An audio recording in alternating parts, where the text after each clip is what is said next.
Madagascar, les maladies diarrhéiques représentent l'une des toutes premières causes de morbidité et de mortalité infantile. L'insuffisance d'infrastructures d'assainissement et le défaut d'hygiène en sont principalement responsables. Sachez que 48% de la population n'a accès à aucune installation d'assainissement.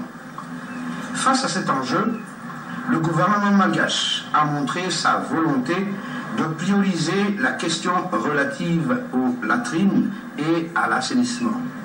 Ainsi, tout effort vise en premier lieu à renforcer les infrastructures d'assainissement en vue d'améliorer le taux de couverture actuel de 51% à 70% d'ici 2015 et en second lieu retient la nécessité de changer les comportements en matière d'eau potable, d'assainissement et d'hygiène.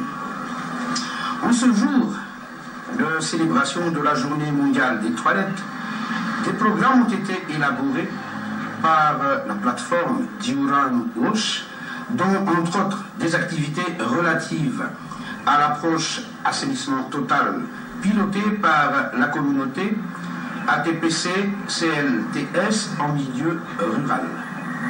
Sous la coordination du ministère de l'Eau, des technologies simples et accessibles à tous ont été vulgarisées par les différents acteurs regroupés au sein de la plateforme Diuran Wash au niveau régional pour renforcer les capacités locales et des supports de communication en matière d'hygiène ont été diffusés.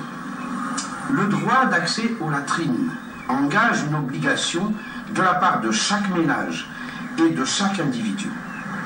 Il est temps maintenant de passer au-delà des pratiques et croyances interdisant la construction et l'utilisation des latrines.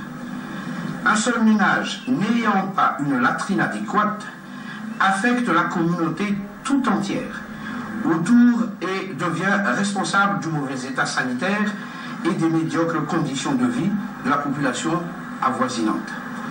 L'initiative est déjà engagée en haut lieu. Ainsi, les acteurs à tous les niveaux sont invités à prendre toutes les dispositions qui s'imposent.